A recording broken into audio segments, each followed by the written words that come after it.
Bakit walang pirma ang national ID? Sa video na to, sasagutin natin yan. Meron tayong 5 kasagutan. Yung 3 galing sa PhilSys mismo, ay yung 2 galing sa akin. Yung sa tingin ko kung bakit walang pirma ang national ID. Sagot na rin to dun sa nakaraan kong video. Tinanong natin dun kung bakit gagawa ang gobyerno ng ganitong klaseng ID kung wala namang pirma. Ito ang mga kasagutan. Unang sagot, may memo na sila nilabas noong August 23, 2021. Bakit absent ang physical signature sa national ID? Yung unang reason, according to the memo, it's because we are trying to move or apply a digital way of identification dahil mas malakas ang security nun kesa dun sa traditional na picture, address at pirma lang. Totoo naman yun kasi yung pirma, madaling gayahin yan eh. Kahit ikaw, meron kang mga pirma na kaya mong gayahin.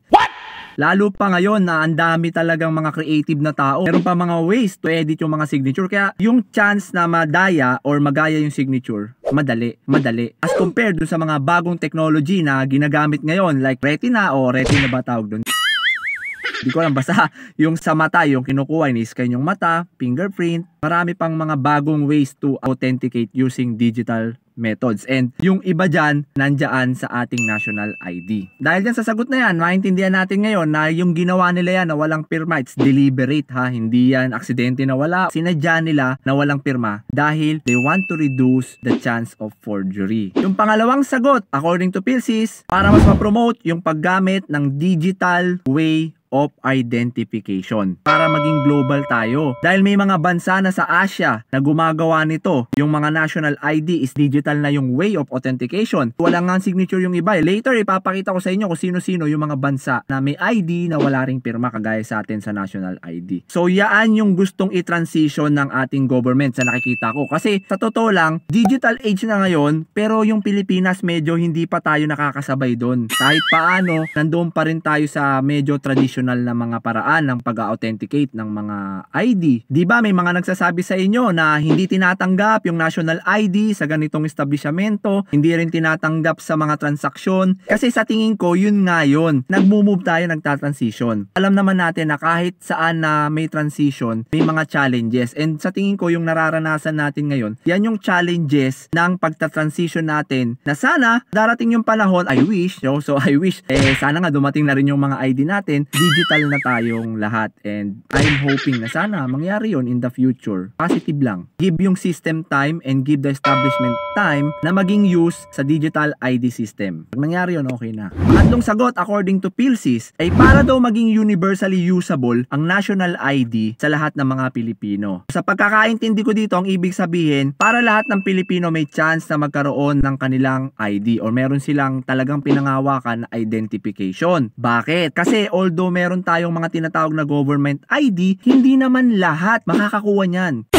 For example, yung driver's license. Hindi ka naman basta-basta makakakuha niyan kung hindi ka talaga magdadrive o hindi ka marunong magdrive, wala ka naman sasakyan, hindi ka makakakuha ng driver's license. Yung mga SSS, Pag-ibig, PhilHealth ID na yan, makukuha mo lang yan kapag employed ka. Lalo na yung PRC ID, isa yan sa pinaka-valid ID. Pero makukuha mo lang yun, syempre, kapag nakapasa ka sa board exam. I believe yan yung idea kung bakit ipinupush yung national ID. Para magkaroon ng chance yung lahat na magkaroon ng sarili nilang identification. May trabaho o wala, bata, matanda. Okay, yung pang-apat na kasagutan sa tanong kung bakit walang signature ang national ID. Ito yon, sa tingin ko, ito yon. Sabi ko nga kanina, may mga bansa kasi na ang national ID nila wala na ring pirma o wala na ring signature. Sumasabay tayo doon kasi gusto nating maging globally competitive. I'm coming from a positive point of view, mga paunlad, sa pagbibigay ko ng sagot na to. I don't want to be clouded by that ganito kasi kaya mabagal, ganito kung bakit. So I'm thinking on a positive side na dahil gusto ng government makasabay tayo sa nangyayari globally. Di ba kanina sabi ko may mga bansa na walang pirma rin ng national ID. So sino-sino sila? Ito yon, yung Malaysia, India, Singapore, Thailand, to name a few. Actually binigay na rin nila yung sample na yun sa memo nila. Ito, tignan nyo. I think yan yung bine-benchmark ng Philippine National ID para makasabay tayo doon sa mga bansang yon. Ngayon I don't know kung ano yung motivation kung bakit kailangan natin makasabay doon. doon. Siguro in the future, yung ID natin, yung QR code nila, tayo mga nasa Asia or nasa ibang bansa, basta may QR code, lalabas doon yung information mo kahit saang bansa ka nandoon. Kung mangyayari man yon, malalaman na lang natin yon in the future. Yung panglimang sagot sa katanungan, paunlad, para sa akin, dahil marami pa sa mga Pilipino ang hindi marunong sumulat. Actually, marami nga sa Pilipino, wala talaga silang sariling matatawag nilang pirma. Ngayon, kung ang goal ng government ay magkaroon ng lahat ng Pilipino ng national ID, yun yung nakikita kong reason kung bakit hindi in-include din yung pirma. Kasi hindi naman lahat ng mga Pilipino, lalo na yung mga nasa lugar na tinatawag natin na mga indigenous, hindi pa marunong pumirma o hindi nga sila marunong sumulat. The best way for them to actually have an authentic identification is through their fingerprint. Yung retina akin, hindi ko alam kung anong tawag doon.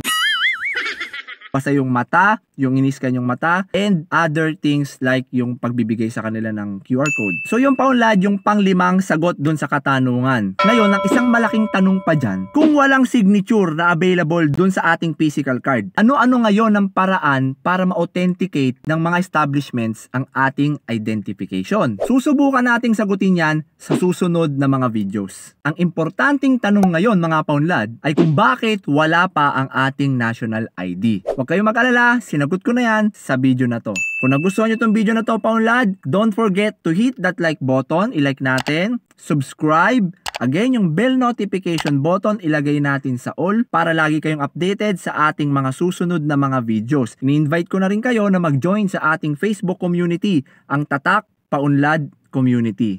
That's it. Thank you for watching and see you sa next video mga paunlad.